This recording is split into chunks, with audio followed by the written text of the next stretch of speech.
Hello, dear students.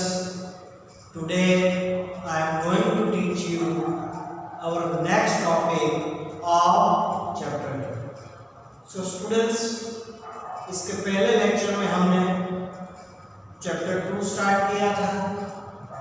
Chapter 2 में हमारा chapter का नाम files and folders in Windows 7। हम विंडोज 7 की बात कर रहे थे। थोड़ा कल के अगले लेक्चर में रिवाइज करते हुए आगे बढ़ते हैं। चैप्टर 2 वहाँ पर हमने विंडोज की बात की थी, फाइल्स एंड फोल्डर की बात की थी। विंडोज 7 जो हमारा ऑपरेटिंग सिस्टम है, जो हमारा माइक्रोसॉफ्ट कंपनी ने रिलीज किया गया विंडोज ऑपरेटिंग सिस्टम है, जो माइक्रोसॉफ्ट कंपनी ने रिलीज किया था। विंडोज 7 माइक्रोसॉफ्ट की ऑपरेटिंग सिस्टम का विंडोज 7 है वो वर्जन है। उसमें हम बात कर रहे थे, जब भी विंडोज 7 या कोई भी ऑपरेटिंग सिस्टम स्टार्ट होती है तो हमारी फर्स्ट स्क्रीन आती है desktop. First screen main screen जिसको हम डेस्कटॉप बोलते हैं। और डेस्कटॉप पर तीन चीजें होती हैं, start button, icons and task bar.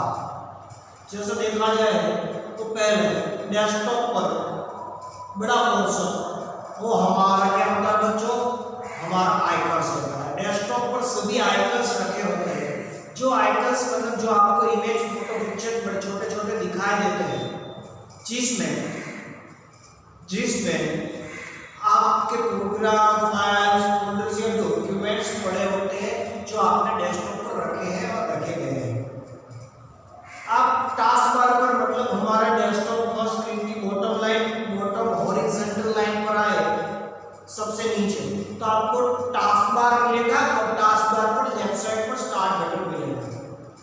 Start button की बात की है बच्चों, तो स्टार्ट बटन में जाकर हमें एक विंडो मिलेगी। एक विंडो के दो पार्ट है, जैसे देखा जाए तो आपको दो विंडो भी समझ सकते हो उसको। मतलब एक विंडो है, उसके दो पार्ट है, left pan and right pan. Left pan and right pan. Left pan में क्या आता है बच्चों, हमारे सब और प्रोग्राम जो रिसेंटली बनाए गए हैं या तो जो प्रोग्राम सॉफ्टवेयर एप्लीकेशन जो बार बार हम ओपन किए, यूज किए हैं। और उसके बाजू पर हमारा राइट पैन आता है जिसमें हमारे डिफॉल्ट प्रोग्राम्स होते हैं। वहां पर हम my computer, my documents, my pictures, help and support, device and printers, ठीक है, कंट्रोल पैनल्स, आपके यूजर अकाउंट के डिटेल्स जो आपके नाम से लॉगिन है, काफी सारी डिटेल्स वहां आप मिल सकते हैं। और बच्चों टास्क बार जैसे मैंने बोला, लेफ्ट साइड पर उसके क्या आता है, स्टार्ट बटन, और उसके राइट साइड पर क्या आता है, नोटिफिकेशन एरिया। और नोटिफिकेशन एरिया में आपको अलर्ट प्रोग्राम, सॉफ्टवेयर एप्लीकेशन और हार्डवेयर के जैसे एंटीवायरस सॉफ्टवेयर हो या कोई इंटरनेट के अलर्ट्स हो या बाहर से लाए गए कोई डिवाइस या सॉफ्टवेयर के अलर्ट्स हो जो मिलेंगे, उसके तुरंत ही बाजू पर आपको आज का डेट एंड टाइम और उसका सेटिंग्स और उसका टाइमिंग मिलेगा, जहां पर आप क्लिक करके उसका डेट एंड टाइम सेटिंग्स आपके हिसाब से कर सकते हैं। ठीक है, तो ये बात है। फिर हम बात करते हैं फाइल्स एंड फोल्डर्स। तो हमारे यहाँ फाइल्स एंड फोल्डर्स बहुत ही महत्वपूर्ण चीज है। जैसे ड्राइव के अंदर आप डायरेक्टरी बनाते हैं, जैसे माय कंप्यूटर में जाए आप सबको ड्राइव मिलेगी, उसके अंदर डायरेक्टरी मिलेगी, उसके अंदर आपको आपका फोल्डर मिलेगा और फोल्डर के अंदर आप आपकी फाइल संभाल कर रखने वाले हो। आप माय कंप्यूटर में गए, वहां पर आप सभी ड्राइव होती है, सीडी है, उसके अंदर आपको डायरेक्टरी मिलती है। डायरेक्टरी के अंदर आप फोल्डर बनाते हैं, फोल्डर के अंदर आप फाइल्स बनाते हैं। जैसे देखा जाए तो बच्चों आप डेस्कटॉप पर भी अपने हिसाब से आपके मन पसंदीदा फाइल्स एंड फोल्डर बना सकते हो। आप जब भी चाहो तभी कितने भी फाइल फोल्डर आपकी स्टोरेज कैपेसिटी के और आपकी चॉइस के मुताबिक नाम से ये फाइल क्रिएट कर सकते हो और साथ में फोल्डर भी क्रिएट कर सकते हो। आपकी जरूरत के हिसाब से आप कभी भी फाइल का नाम बदल सकते हो, फाइल को लोकेशन बदल सकते हो। फाइल को लोकेशन बदलने के लिए आपको कट, कॉपी या पेस्ट करना पड़ेगा। आप बोल सकते हो उसे मूव कर रहे हो या तो कॉपी करना। कोई भी वहां पर जाकर ड्राइव या डायरेक्टरी में जाकर राइट क्लिक करके आप न्यू फाइल या फोल्डर बना सकते हो कभी भी कहीं भी। और राइट क्लिक करके प्रॉपर्टी में जाकर या तो राइट क्लिक में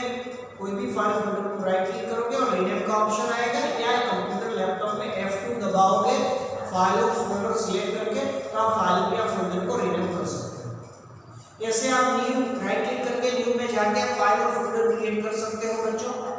उसके बाद आप उस पर राइट क्लिक करके आपको कभी भी नाम बदलना है, गलती से दूसरा नाम बना दिया है, गलत नाम लिख लिया है, तो आपको फाइल और फोल्डर को राइट क्लिक करना है, रीनेम देना है और आपको जो नाम चाहिए वो नाम लिख देना है। मतलब वो फाइल और फोल्डर आपके चाहिए नए नाम से सेव होंगे। फाइल और फोल्डर को बच्चों कॉपी भी कर सकते हैं। कॉपी करना, कोई भी फाइल और फोल्डर को सिलेक्ट कीजिए और राइट क्लिक करके कॉपी दबाइए, या तो कोई भी फाइल और फोल्डर सिलेक्ट कीजिए और कंट्रोल सी दबाइए कीबोर्ड में से। आप क्या तो कीबोर्ड में से शॉर्टकट की कंट्रोल सी दबा सकते हैं, या तो कीबोर्ड बिना इस्तेमाल किए माउस में से पहले फाइल और फोल्डर को सिलेक्ट कीजिए, फिर राइट क्लिक करके कॉपी दबाइए। कॉपी का मतलब आपको कोई भी डुप्लीकेट फाइल बनानी है और कहीं भी ले जानी है या रखनी है। अभी ये फाइल जिसको आपने कॉपी की है, चाहे कीबोर्ड हो या शॉर्टकट की हो, माउस से हो, आप जिस ड्राइव या डिस्क डायरेक्टरी और फोल्डर में आप पेस्ट करना चाहते हो बच्चों, वहां जाके उस फाइल और फोल्डर को राइट माउस की मदद से आप राइट क्लिक करके पेस्ट दबाइए, या तो कीबोर्ड में से कंट्रोल वी दबाइए, तो आपका फाइल और फोल्डर डुप्लीकेट क्रिएट हो गया और दूसरी डायरेक्टरी और फोल्डर में भी आप रख सकते हैं। एक से ज्यादा डुप्लीकेशन बनाना, उसकी कॉपी निकालना, मतलब कॉपिंग ऑफ फाइल और फोल्डर। कॉपी के लिए शॉर्टकट की है बच्चों कंट्रोल सी, और दूसरी जगह ले जाने के लिए, पेस्ट करने के लिए, क्रिएट करने के लिए control V. Copy control C और शॉर्टकट की फॉर पेस्ट कंट्रोल वी। ठीक है बच्चों, दो बात। उसकी बात की कटिंग, कट फाइल और फोल्डर। आपको डुप्लीकेट नहीं करना है, मतलब आपको फाइल और फोल्डर को मूव करना है, एक जगह से दूसरी जगह पर ले जाना है, शिफ्ट करना है, मूव करना है। वही फाइल फोल्डर को आप बच्चों सिलेक्ट करके राइट क्लिक करके माउस की मदद से आप कट का बटन दबाइए, कट पर क्लिक कीजिए, या तो बच्चों आप कीबोर्ड की मदद से फाइल और फोल्डर को सिलेक्ट करते हुए कंट्रोल एक्स का बटन दबाइए, control x for cut shortcut, और वहां जिस ड्राइव डायरेक्टरी में या फोल्डर में आपको उसको रखना है, मूव करना है, वहां जाके राइट क्लिक करके माउस से पेस्ट दबाइए, या तो आप कीबोर्ड में से कंट्रोल वी मतलब पेस्ट करिए। समझ गया? कॉपी के लिए कंट्रोल सी, कट के लिए कंट्रोल एक्स और पेस्ट के लिए बच्चों कंट्रोल वी। सो ऐसे कॉपी कट पेस्ट के लिए हमने बात की। और राइट क्लिक करके आप जैसे बोला मैंने आपको, आप उसका फाइल का रीनेम, फाइल और फोल्डर का रीनेम भी कर सकते हो, या तो वहां जाके आप F2 दबाइए रीनेम के लिए, या तो राइट क्लिक करके रीनेम दबाइए, फिर आप नया नाम या पुराने नाम में कुछ चेंजेस कर सकते हैं। जैसे कि फाइल का एक्सटेंशन देखना है, फाइल का एक्सटेंशन या आइकन जानना है, तो कई बार आपको फाइल आइकन से भी आप जान जाते हैं कि ये वर्ड डॉक्यूमेंट, ये एक्सेल है, पावर पॉइंट, ये वर्डपैड है, नोटपैड है, ये ऑडियो फाइल है, वीडियो फाइल है, ठीक है, ये पेंट ब्रश का है, ये फोटोशॉप का है, ये कोई और फाइल है। आप उसके आइकन्स को देखकर, बाहर के पड़े हुए आइकन्स को देखकर आप समझ सकते हो और समझ जाते हो कि ये इस प्रकार का, इस कैटेगरी का फाइल और फोल्डर बनाया गया और पड़ा है। आप उस पर राइट क्लिक करके देख सकते हो फाइल और फोल्डर का एक्सटेंशन क्या है। जैसे बच्चों वर्ड की फाइल विंडोज 7 की बात की जाए, तो मैं आपको बड़ा बढ़िया सा एग्जांपल देने जा रहा हूँ। जब विंडोज 7 में माइक्रोसॉफ्ट वर्ड की फाइल बनाई है, डॉक्यूमेंट फाइल, तो उसका एक्सटेंशन आपको .docx मिलेगा। एक्सेल की बात करते हैं तो एक्सेल की फाइल का .xlsx मिलेगा, .xlsx मिलेगा।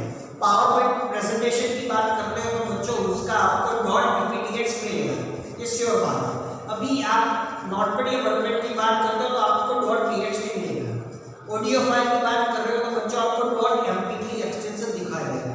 और आपको वीडियो की फाइल बात कर रहे हो या तो आप कोई इमेज की बात कर रहे हो, स्पेसिफिकली इमेज और फोटो पिक्चर की, तो उसका जनरली .jpeg उसका फाइल एक्सटेंशन मिलेगा।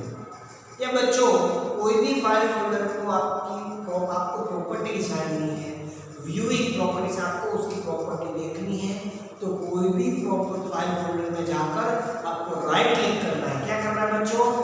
राइट क्लिक करना है। तो वहां जाके आप राइट क्लिक करेंगे तो आपको फाइल और फोल्डर में राइट क्लिक करके प्रॉपर्टीज मिलेगा। प्रॉपर्टीज पर आप क्लिक करेंगे बच्चों। ये प्रॉपर्टीज पर क्लिक करते हुए आप एक विंडो खुलेगी। इस विंडो में आपको फाइल का नाम, फाइल का एक्सटेंशन पता चलेगा, कौन सी फाइल बनाई गई है, उसकी क्रिएशन डेट मिलेगी, कब ये फाइल बनाई गई है, फिर access date and time, last time उसको कब यूटिलाइज यूज या एक्सेस किया गया है। उसके तुरंत नीचे आपको मॉडिफाइड टाइम और डेट मिलेगा, मतलब लास्ट कौन सी डेट को ये फाइल इंडिकेट की गई है, मॉडिफाइड की है, वो टाइम और डेट मिलेगा। उसके तुरंत नीचे पर आपको 3 चेक बॉक्स मिलेंगे। एक चेक बॉक्स में रीड ओनली लिखा हुआ, दूसरे में हीडर और तीसरे में आर्चिव। तो बच्चों ऐसे आप कोई भी फाइल और फोल्डर पर राइट क्लिक करके बच्चों आप उसकी प्रॉपर्टीज जान सकते हो, जैसे कि फाइल नेम, उसका आइकॉन्स, एक्सटेंशन, क्रिएशन डेट, ठीक है, access date and time, modified date and time, read only, archive और हीडर, और उसकी फाइल साइज। सबसे बड़ी बात क्या करें, उसका पाथ और साइज। ये फाइल कौन से लोकेशन में पड़ी है, CDEF में पड़ी है, और वो फाइल की साइज बहुत ही इम्पोर्टेंट चीज है कि कितने साइज की है, कितने MB GB या बाइट्स की बनी हुई फाइल है बच्चों। वो आपको कुल मिलाकर सभी चीजें फाइल और फोल्डर की प्रॉपर्टीज में मिल जाएगी, वो डेफिनेटली। आगे बढ़ते हैं, सिलेक्टिंग मल्टीपल फाइल्स और फोल्डर्स। यदि आपको एक से ज्यादा फाइल और फोल्डर को सिलेक्ट करना है तो या तो एक साथ ज्यादातर फाइल फोल्डर का, मतलब एक फोल्डर में आपने 15 फाइल रखी हुई, एक साथ वही 15 फाइल को सिलेक्ट करना है तो ये कंट्रोल A दबाना है, सिलेक्ट ऑल, सभी फाइल को सिलेक्ट करना है तो कंट्रोल A शॉर्टकट की है। या तो आप राइट क्लिक करके या तो एडिट मेनू में जाकर सिलेक्ट ऑल का बटन दबाए तो आपके सभी फाइल और फोल्डर यहाँ से ओपन हो जाए, सिलेक्ट हो जाएंगे। ऐसे आप सिलेक्ट कर सकते हैं। या तो आपको ये 15 फाइल फोल्डर में से सिर्फ 5 या 6 ही चाहिए, फॉर एग्जाम्पल आपको 6 फाइल्स चाहिए तो आपको कंट्रोल बटन की दबानी है। कंट्रोल की के साथ आप माउस की मदद से जो भी फाइल सिलेक्ट करनी है, आपको जो फाइल 6 फाइल सिलेक्ट करनी है, आप कंट्रोल की दबाइए एक हाथ से और दूसरे हाथ से माउस से आप जो फाइल सिलेक्ट करना चाहते हैं वहां पर क्लिक कीजिए और वो 6 फाइल सिलेक्ट हो जाएगी। फिर आप सिलेक्टेड फाइल के साथ ऑपरेशन परफॉर्म कर सकते हैं, जैसे कट, कॉपी, पेस्ट, ठीक है।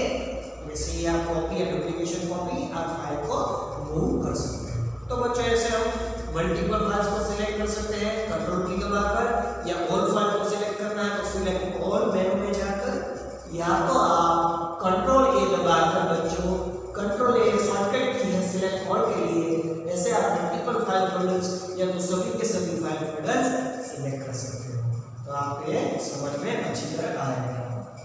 फिर कॉपिंग फाइल भी देखिए और मूविंग फाइल भी हमने समझ ली, ठीक है। डिलीटिंग फाइल और फोल्डर, कोई भी फाइल और फोल्डर को बच्चों आपको डिलीट करना है तो फाइल और फोल्डर को सिलेक्ट कीजिए और राइट क्लिक करके डिलीट दबाइए।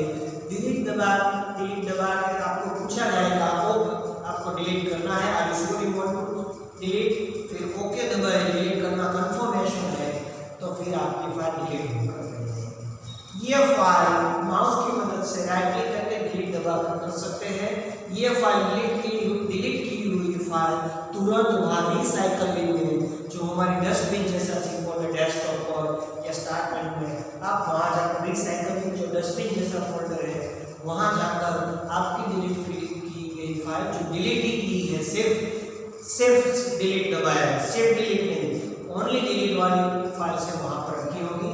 आप वहाँ से लाना चाहते हैं तो रिसाइकल बिन में जाइए, जो फाइल पड़ी है उसको वापस स्टोर करना चाहते हैं तो वो फाइल फोल्डर को राइट क्लिक करके रिस्टोर दबाएं तो फिर आपको वापस मिल जाएगी। सेकंड थिंग बच्चों, यदि आपको कीबोर्ड से डिलीट करना है तो फाइल और फोल्डर को सिलेक्ट कीजिए, फिर कीबोर्ड में से डिलीट का बटन दबाएं, डिलीट की प्रेस कीजिए, फिर ओके दबाइए। जब विंडो आती है तो ओके दबाइए, फिर आपको वो फाइल रिसाइकल बिन में पड़ेगी। और यदि फ्यूचर में आपको इसकी ज़रूरत है या तो कोई बार गलती से फाइल डिलीट की गई है या तो कुछ देर बाद आपको ऐसा हो गया है कि ये फाइल की ज़रूरत थी और मैंने गलती से डिलीट की थी, तो आप वहाँ जाके फाइल और फोल्डर को रिसाइकल मेनू में से सिलेक्ट करके राइट क्लिक करके रिस्टोर दबाइए।